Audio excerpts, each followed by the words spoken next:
guys? Jarius here. I'm hanging out with my good friends Vinny and Chad from NRL Mortgage, and we're going to talk all things mortgages. Whether you're a first-time home buyer wanting to get in real estate, or you have a house with a mortgage and you're not sure if now's the time to refi or not, or what the next move should be.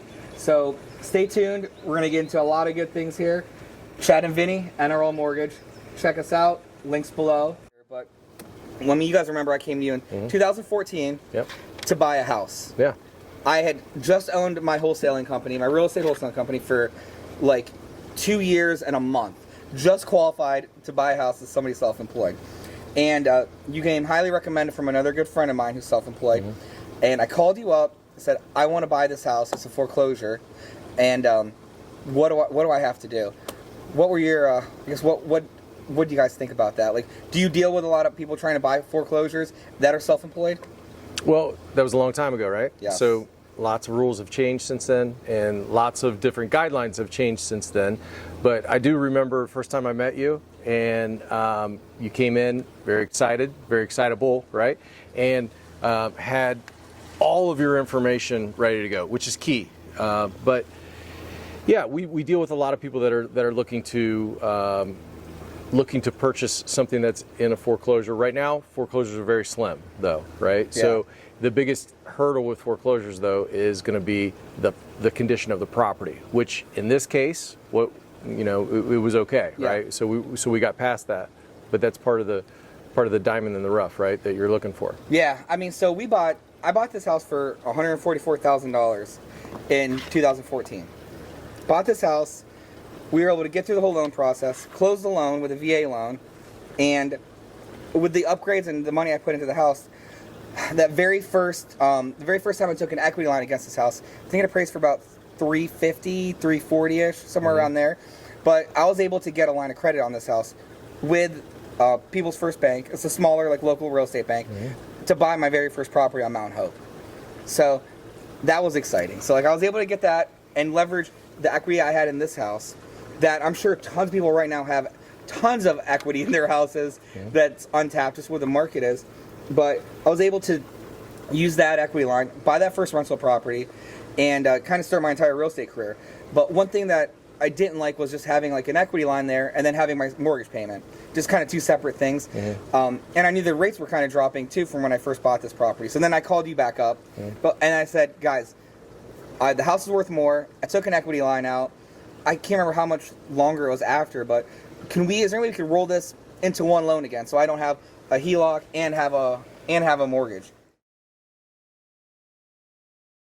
Equity line, basic definition, is the capital that you have in your property. If you're at a certain loan to value, you're able to tap that capital from your property and use it as basically cash. Basically, it's like what your home is worth minus what you owe on it. Correct. And and it's like a credit card. Yeah. Okay. So if your house is worth, in your case, $300,000, I'll use simple math, and you owed $150 on it, right? You could, at that time, put an equity line for $150,000 on that. Now, that equity line works like a credit card. You have a limit of up to $150. If you use the whole $150, you can't pull any more out. But if you only use $100 and you want to use $50 later, you can do that. And you only pay interest on what you're paying. Now, the problem with that loan is those are always variable, right? And the rate is based off the prime index that you hear the Fed. The feds are talking, and the prime index is going to change. So that's what that rate's. So it's a little bit different than your standard conventional VA, FHA, Fannie Mae, Freddie Mac type of loan. So what's the benefit of that, you think? The benefit of that is that you can reuse it. So everybody, I always use the credit card analogy. You can use it, pay it down, use it, pay it down, and you're only paying interest and only paying on what you're using. So you're never paying on that full amount. You're only paying on what you're using, just like a credit card. Now, negatives on those. Typically, you only have that draw period where you can use it and pay it off for 5 to 10 years, depending on the bank.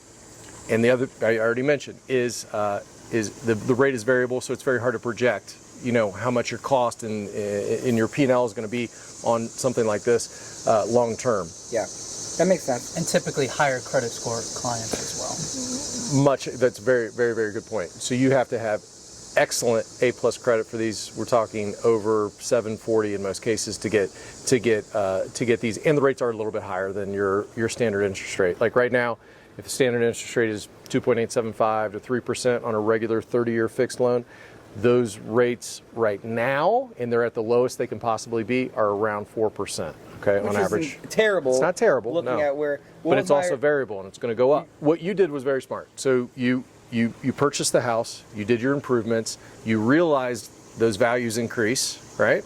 So then you were able to get an equity line to pay yourself back, to have some cash flow, workflow, and then you had 2 loans at that point, and when you took advantage of when rates dropped. Yeah. So your rate was what it was when you bought it, your rate was what it was when you got your equity line, and then you stayed on top of the market, you stayed in contact with us, obviously, all the time, right? And then when the rate was at a certain point where it made sense, you combined both the equity line and your original first VA loan, right? And combine those into one fixed rate. Once it's into a fixed rate, you're able to write off that interest, all of those different things that you look for your standard loan on the house that you live in. And I know a lot of people right now ask me, I want to buy a house. I don't know where to start. I don't really have any money. I don't have any money. And all those people that ask me that, the very first thing I tell them is, look at your house. Your house can almost guarantee in almost every scenario is worth more than it was last year, right, and more than it was the year before that. And there's money there that's available that you can leverage, not to go buy a car, go on a vacation. If you put that money to work in a house, there isn't a better play, in my opinion, to put money to work 100% in real estate. As long as you know what you're doing, you're taking good advice from people. And I listen to a lot of people that were smarter than me on what to do with the money that I got, because I mean, you get an equity line in this house. I think it was like $140,000 equity line, and I'm like, I could really screw things up. Like if I just blow this money and it's just gone, it's like there's nothing to show for it. So I was really, really picky and really careful about the area I bought, where I bought, when I bought, what condition I bought. And I mean, the area is a big deal. Like when I first bought in the Incline District, everybody thought I was crazy. And I remember I went up there, I took an Uber to go get dinner at Incline Public House, got the Uber, they dropped me off, and they're like, hey, just so you know, cars don't pick up people from this area. I was like, what? I'm like, what do you mean? Like I just bought a rental around the corner here. I'm putting like $150,000 into it. You have to pick me back up here, and this has to be an area you can get an Uber from. Like every penny I have is going to be up on this hill. And long story short is I couldn't get a regular Uber. I had to get an Uber black car to take me back home because a regular Uber wouldn't come pick me up from there. But I mean, fast forward now, that same building I was into for $150,000 is worth between $350,000 and $400,000. So it's kind of crazy, and I can't buy anything in the neighborhood without getting into multiples and highest and best. Yeah, so. I mean, that's super advanced investor talk, because I remember, we were having lunch at Chewy's, if you remember, and you told me, hey, I think I'm going to buy these properties over here, and it wasn't just one, if you remember. Yeah. And I was like, I was one of those people that were like, wait, what are you doing? But you had the vision of this is the direction that these things are going, and I mean, not everyone is going to, be at that level, but I remember that like it was literally yesterday.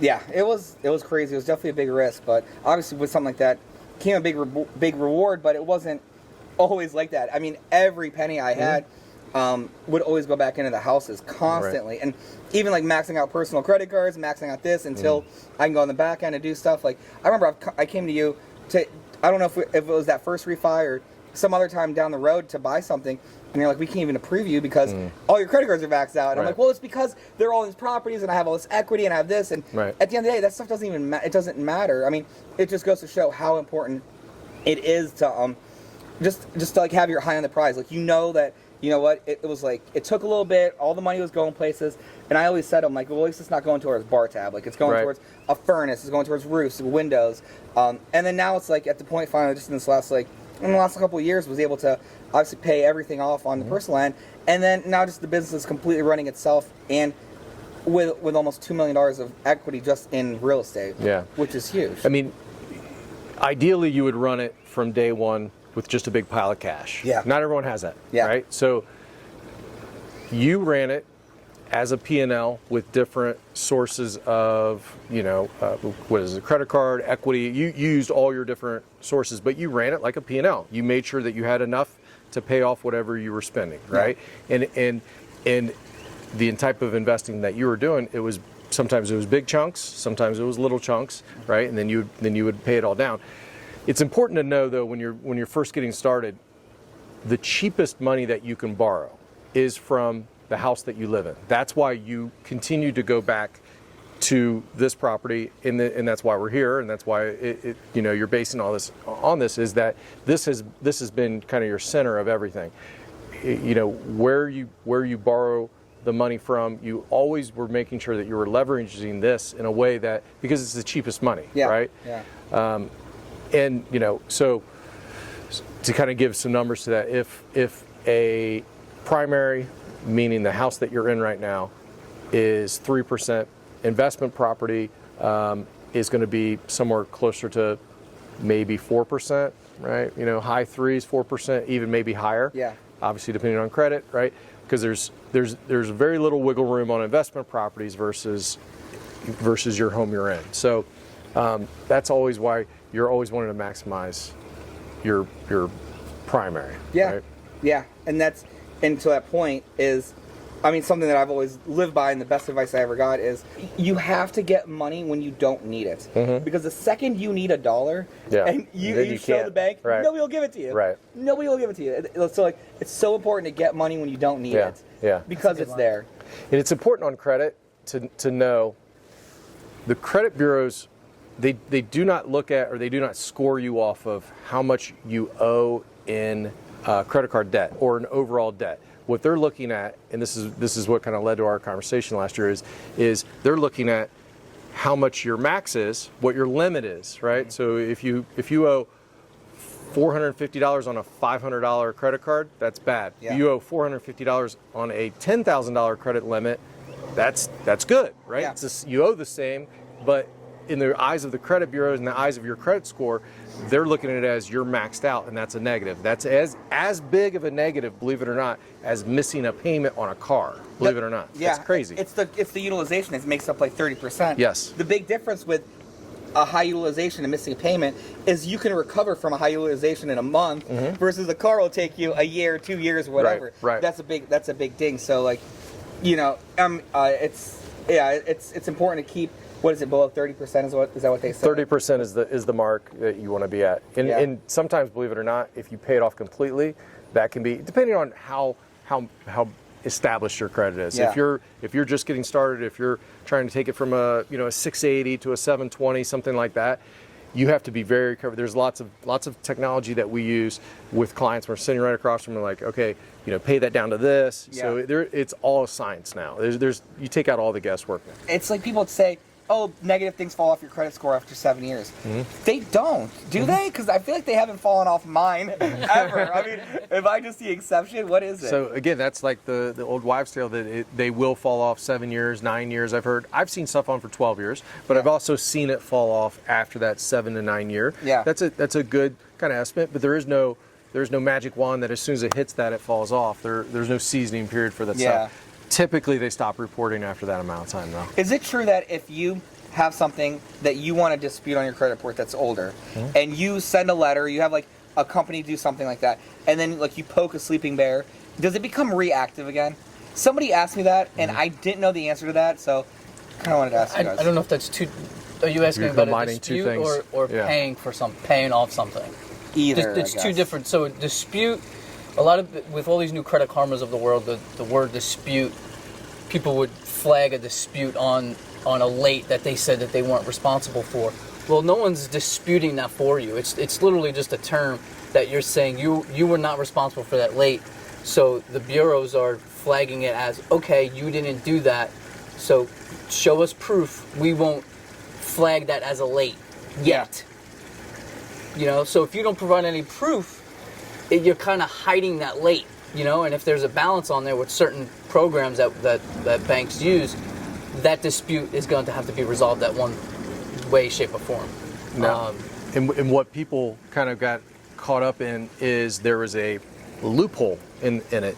So if you send the letter let's say you're sending a letter to Visa, right? And you're disputing a Visa on your credit card or on your credit report. Send a letter to Visa. Visa has 30 to 60 days to respond to you. During that time, that they will list that account as disputed on your credit bureau. And that account, whether it's good or bad, is completely taken out of the algorithm that they're looking at for your credit score. Right. So they can just as easily put it back on there. Yeah. Once they have put their ducks in a row and said, oh no, you actually do owe that money and we are correct, and it goes right back on. Yeah. So you cannot actually close a loan, a mortgage loan, with any disputed accounts on your credit, because it's basically your credit is invalid. Okay, you'll still have a credit score. It'll still do all the things, and then it'll be a little line under one of your accounts to say disputed account. We know that you have to take that account. You have to wait. You have to fix it. You have to, but I think what your other part of it that you were asking was, so for something that's older, like a collection, right? And somebody will look at, I've got a $25 medical collection. I paid it, but it's whatever, and it's 5 years old. If you go and you pay that, using your term, you're poking the bear, even though you go from a $25 collection and now you have a zero balance on a collection. You've now taken that and you've made it not new, but you've just moved it back up into, like, they're looking at it again. An algorithm. Yes, it's a weird little piece of how they come up with that magical credit score that they come up with, right? And is there a big difference between an 840 and a 740? It's good question. I'm going to say yes. Okay. To a certain degree. Okay. When you're in the 800s, you're typically in a different level, different status. Okay. But I mean, from what I've been seeing, yes, that's gonna make a difference. More likely 9 times out of 10, but not that big of a difference. Okay. So maybe a quarter point kind of difference. I hate to disagree with my guy, but I don't think there is anything above 750, right? Like, that's the highest. It's just like showing off, right? Okay. You're gonna be eligible for everything at that point. Okay. I mean, I'd say 740 is the highest it goes. I played with one today. Did you? Yeah. What do you mean? Like The wife was at 740. He was at 795. There was a difference, and it was like pricing, for pricing wise, or for Pricing. So for pricing, Right. For pricing, but for eligibility, no. Yes, to go back Pricing. on a basic answer, you're gonna have everything available to you at 740 or You gotta listen to Vinny. 840. Yeah. All right. 2 brains rather than one. There you go. All right. Here's a question I get asked a lot from people. They're just getting started. Not even getting started. They're just young. They want to buy a house. They want to, they want to buy a house. They just want the dream of buying a house, but they want to invest in real estate. I always recommend to everybody, if you're in a position to buy a house and that you want to do it, buy a 2-unit. Buy something that you can house hack. Yeah. Basically, house hacking is just having a house pay for itself by income that house is generating. So whether it's renting bedrooms or renting another apartment in it, say for just a scenario, somebody comes to you, they're out of high school or they're out of college, they want to buy a 2-family. Is it doable out of college, or do they need to have a certain years at a job or certain anything? How does that look? It's 100% doable straight out of college. Okay. Well, obviously you have to have a job, Yeah. right? So assuming that you're coming out of college and you have a job lined up, we even have some that we've closed based on an offer letter and you're 30 days away from starting. So depending on how strong the offer letter is and all those kinds of things. So also depending on what the salary is based on, not even so much how much it is, but is there bonus, is there commission, or is it just a straight boom? This is exactly what you're going to get. Yeah. For the next 12 months of working here, Yeah. right? So it's absolutely doable. And you stole my line. Like, I've said this a million times. You're only a first-time home buyer one time. Yeah. You only have one house as your primary residence. Those are going to be your best opportunities for the best terms, deals, interest rates, all those different things. A money-making opportunity, which a million times more than me, the 2-family units, the 4 units, all of those different types of things. those are going to be very hard to purchase as an investment property. Not very hard, but they're more difficult to purchase as an investment property. You're going to have to put more into them, everything else. So take advantage of the lower down payment, Yeah.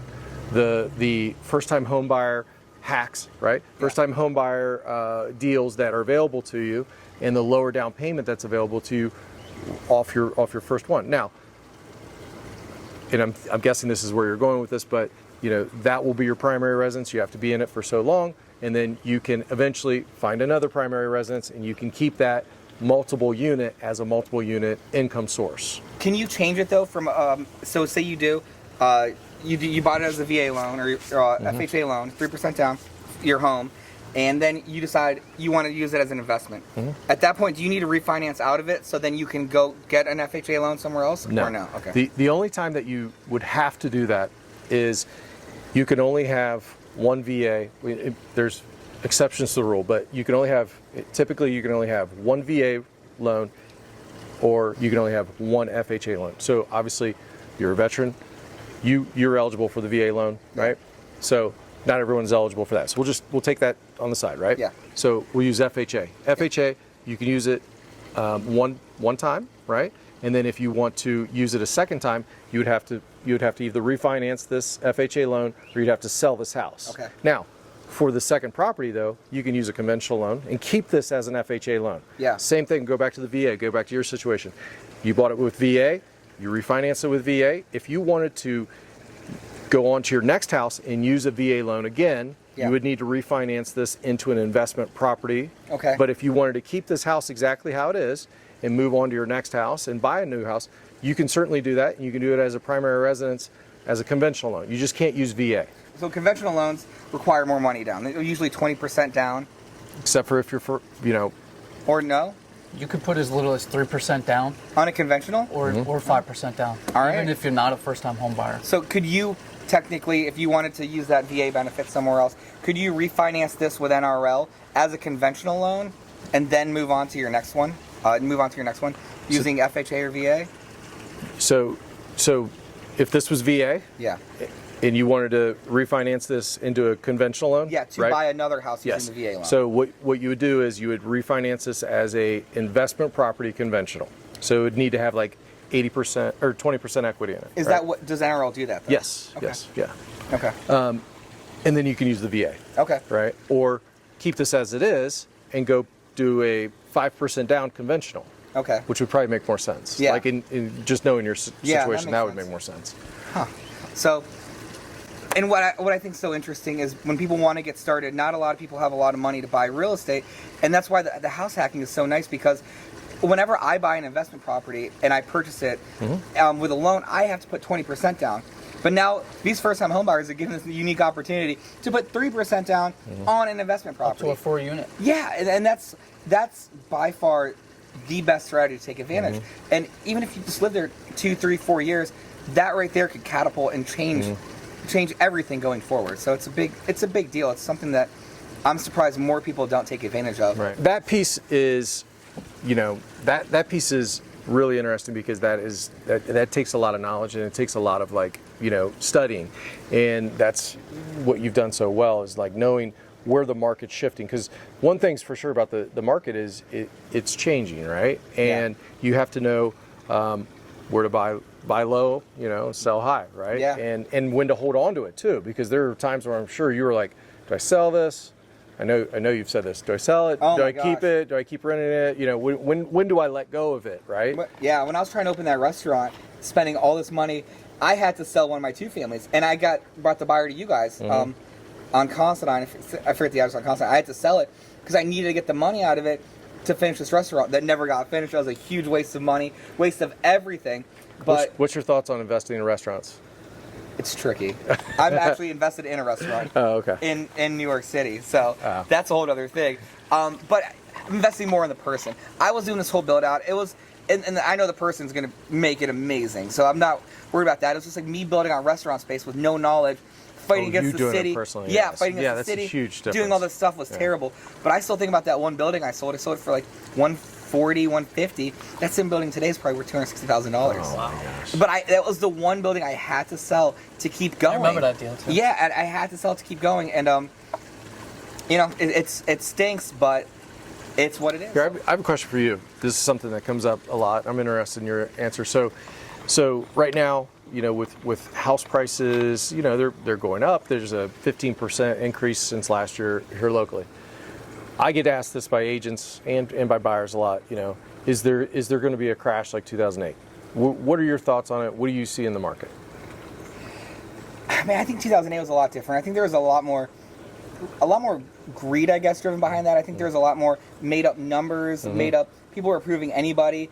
I think that kind of crash was just a victim of honestly just people's greed, approving people that had no right getting a house, people that were making up documents, no doc loans, all this different stuff. I think right now you still have to have good credit to buy a house, and the values are higher, but it's just because the inventory is lower. And even when inventory stables out and it's not a 15% increase, I still think real estate's going to appreciate at 3% a year. Right now, in America, across the nation, the paper that's being written, the loans that are being written are the highest rated loans ever. Yeah. And this is why. Number one, through the pandemic, for you to be able to get your offer accepted to purchase a house, you had to put more money down. You had to be the highest eligible buyer. It got so competitive, it basically brought the cream buyers, as far as credit, to the forefront. And everything you said about 2008 is correct. In 2008, there were different types of loans, right? There were stated income, there were stated assets, stated credit score, stated person, right? Yeah. To be able to buy a house, right?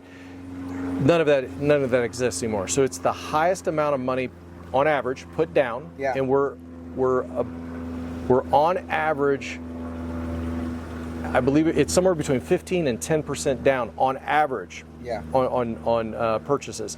And the average home in America is close to 50% equity, right? So rewind back to 2008, bad loans, everyone was maxed out as far as value goes. People were putting no money down. People were borrowing 125% to their home, meaning if your house was worth $200,000, you could borrow $250,000 on it, right? And there were variable rates. How was that even real? I just don't even understand how anybody was doing that and thinking it was a good idea. Besides people getting paid on it, but my gosh, I think you nailed it. Agreed. Yeah. I mean, the movie. As crazy as it is, the Big Short explains it perfectly on how they were the loans were bundled up and they were they were mixed in with A paper like your Fannie Mae, your 20% down, your 800 credit score, all of these, and they started by just putting a couple of the lower credit score, more aggressive loans in there, and then they just started rating everything the same. And those had variable rates, they had no equity. So there was a lot that went to that. Yeah. Bottom line is this: we're not 2008. No. And if anything, and you can, I'm sure, speak to this, I get calls all the time on out-of-state investors coming to, here locally in Cincinnati, trying to invest in this area because Cincinnati is widely undervalued historically compared to the rest of the nation. It's true. I mean, I've heard that same thing from the real estate broker owner. He said something very, very similar to that. Yeah. Well, I look at myself in East Praise Hill and I think people are like, why don't you sell it now? Why don't you sell it now? Two families are worth $260, whatever there. And I just don't think they're done yet. I think my nice two families at some point in the next, whether 2, 3, 4, 5 years, are going to be worth $400,000, $500,000. And I don't think they're done appreciating. I don't think the values are done. At that point, would you sell? I mean, no. that takes away from your business, what your business model is right now. Yeah, you're right, it does. And I don't even think I would at that point because start all over again. Yeah, I mean, I'd hang on to them. I don't know if I'd want to start all over and start all over in two families. I kind of want to start now in 50 units or a hotel, buying hotels and things like that. So, I mean, obviously that's super important. That got me everywhere where I am today. And I just know if for whatever reason I make a bad investment and I lose everything on something over here, that I know that these 44 units are going to provide this amount of money and I'll always be good. It's kind of like a little security net that I set up. Mm-hmm. Somebody comes to you. I have a friend, say I know somebody that wants to buy a house hack something, and they're self-employed. They do real estate. Same thing I do, or they're a contractor or whatever. Tell me what they should have. What do they need to make your job easier, to make your life easier, to get pre-approved for something. Okay. Well, our job easier is also their job easier, Yeah. right? So the best thing for them is to the way that self-employed clients' income is calculated is through their past 2 years, typically their past 2 years recorded tax returns. So we would need their 2 most recent 2 years of their tax returns. Okay. 2020. What if they owe money on the taxes on the last one that they did? So So say after taxes are done, you owed money. So say you owed money for 2019, you would either need to have a payment plan put in place, or you would need to have that paid in full. Yeah. Either way, it's going to be obviously caught by an underwriter or by us, right? Yeah. Up front. It's taken into consideration. Correct. Yeah. So And then if they're on a payment plan, it's going to go against their Against debt their to debt to income. income. Just like a Makes car sense. loan. Exactly. Yeah. Yep. Yeah. correct. P&L. Bank statements have been very important lately because they like to see activity in the business. Yeah. That's a COVID. New COVID Yeah, that's a guideline. COVID. They like to see new business coming in, so they like to see deposits from the business that they're mainly using. And it that makes sense. income. A lot of businesses, a lot of small businesses were forced to shut down due to COVID. And just like Vinny said, a self-employed borrower, we may be looking at income buying in 2021. Right now, in the summer of 2021, we may be looking at income from 18 and 19. Yeah. Because if they filed 2020's extension, they don't have to have this done for a couple more October. months, Yeah, right? yeah. So we're looking at a history, right, of 18 and 19. World's a lot different right now, Yeah, right? yeah. So we as a bank are looking at, okay, is this business that you still have a license for, you're still active in, are you actually active, right? Yeah. Because we're looking at such a far back history. So little things like that are going to be taken, but that's why you work with people that are trusted, that know what they're doing, because it can get complicated with that. Yeah. I mean, P&L is another thing. you Profit guys, and loss area, you guys year-to-date help profit and coach. I mean, people say to me, I want to, like, and that maybe their credit's not good, or they don't even know if they can buy a house. They're like, what do you do? And I always give them your phone number and say, call them now. And then they'll say, oh, but I'm not ready for another year or 6 months. I say, it doesn't matter. You need to get with you guys now, look at it, and then address the issues. Because the best thing that you're going to have is time. Because if there's something you guys catch that gets flagged, whether the missed payment that takes time to recover Yeah. from, or whatever it is, or if they need to open a secured credit card or another trade line or this or that, like the best thing to do is just get with the Authorized people doing user. it. Yeah. Authorized users, Right. just whatever it is. Well, think about anything that you do in life, right? The more time you have to prepare and plan, like, would you go and buy, a second home in Florida without ever going there and visiting, checking out the area, and like preparing all those things? No, right? Yeah. Anything that you're going to do, you want to put a plan together. And the biggest mistake that we see people do, whether it's their 10th house that they're buying or their first house they're buying, is to come to us, hey, I've got this contract, and I want to know what you can do for. How did you think to buy a house without knowing what the particulars are? Unless Yeah. you're paying cash for that house, that house is like, it's like shopping for an apartment. You would look at what the monthly liability is, how much you're putting down, and those are the things that you have to take into consideration. But to your point, when you're self-employed, you want to have all of your items together. You want to be super prepared, because there's a humongous difference that you can make being prepared versus not prepared. Just a couple of points higher on your credit score could be a quarter of a point, 3/8 of a point difference on your rate overall, Yeah. which is big time money over time, For right? 30 years. Or, Yeah. What do you guys recommend? 15-year mortgages or 30-year mortgages? Where everything's at right now. All right, so 15-year is obviously going to be, it's not obvious, 15-year is going to have a lower interest rate than a 30-year by a little bit, okay? Depending on the market, depending on where we're at in the world right now.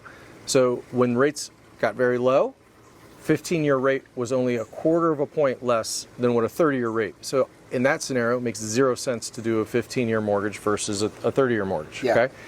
So in normal markets or less than normal markets, the other direction, it could be a point and a quarter less. That's a big difference, Yeah. right?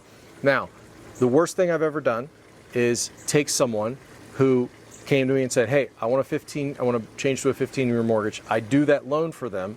They came back to me less than a year later and said, I can't afford this 15-year payment, Yeah. right? I need to go back to that 30-year payment that I was on, Yeah. right? So you know, you can take a 30-year mortgage and pay extra on it and get it down to a 25, a 23, a 20, but you're only obligated to make that 30-year payment. Yeah. Right. Yeah. So these are the things where, you know, that's more of a consultation approach. Yeah.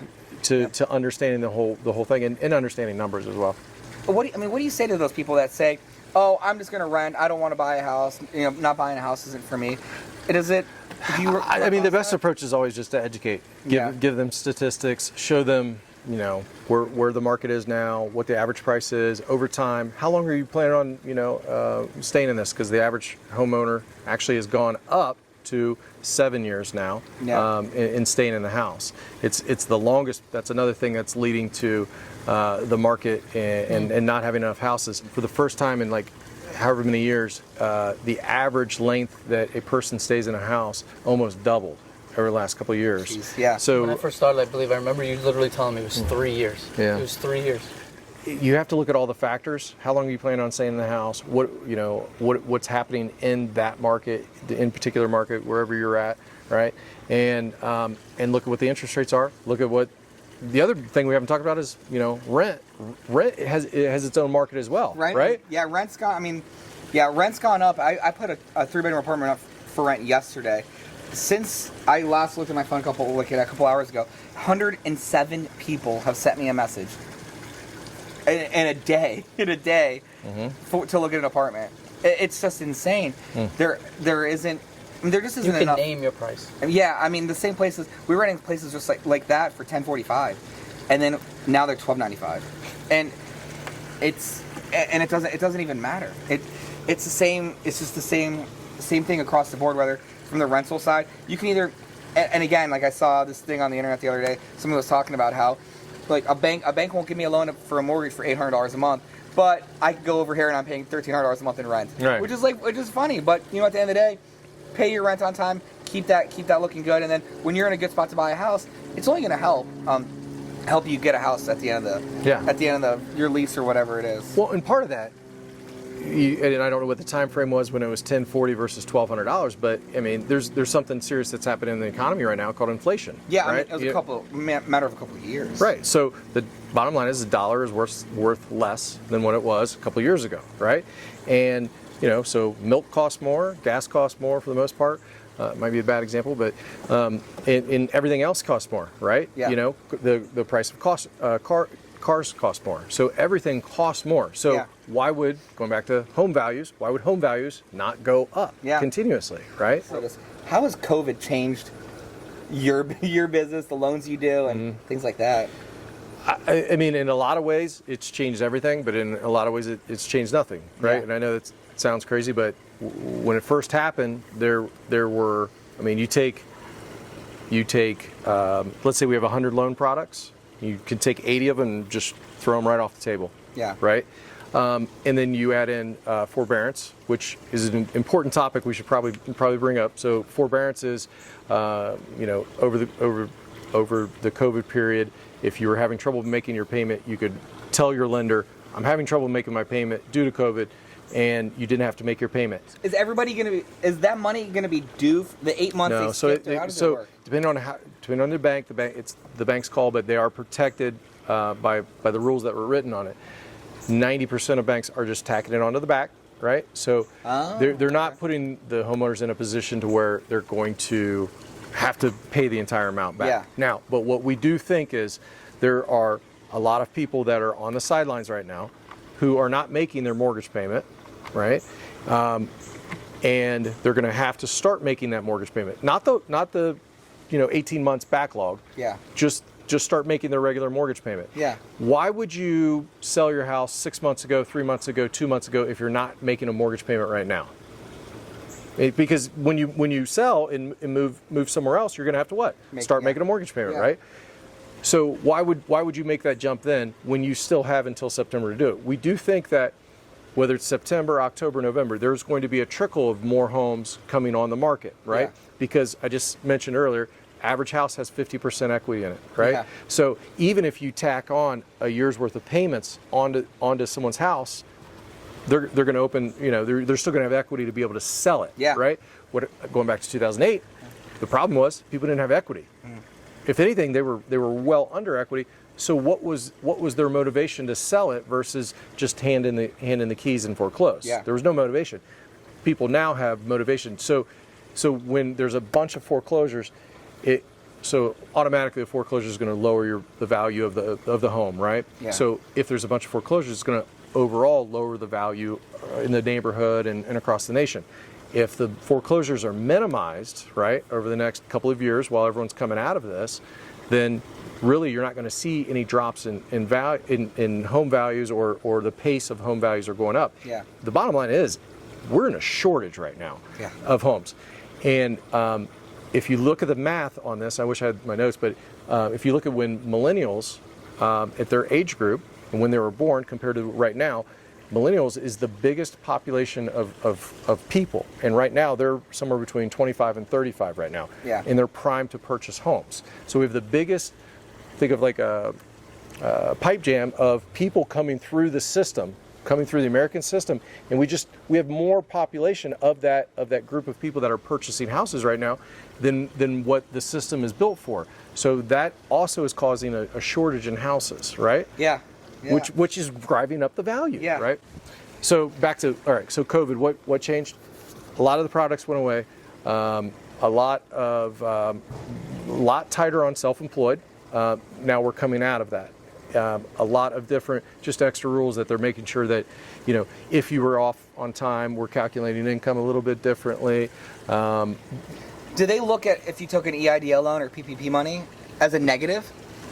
For Not as a negative, but self-employed it's not a people, or- positive. Okay, it's Right? just You can't use it as income. Yeah, that makes sense. Or assets. That makes sense. It's a crazy time right now to be alive and to take advantage of certain different things. Like the equity in your home is something you should have sitting around. I mean, what do you think about?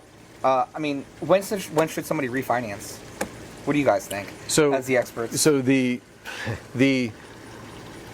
golden rule that you always hear is, if you search, it'll be like 1 point less than where you're at right now. But that's so misleading, because if you go from an FHA loan to a conventional loan and you only save a half of a point on your rate, that over time, again, depending on how long you've been or you plan on staying in the house, will save you tens of hundreds of thousands of dollars. Yeah. Right.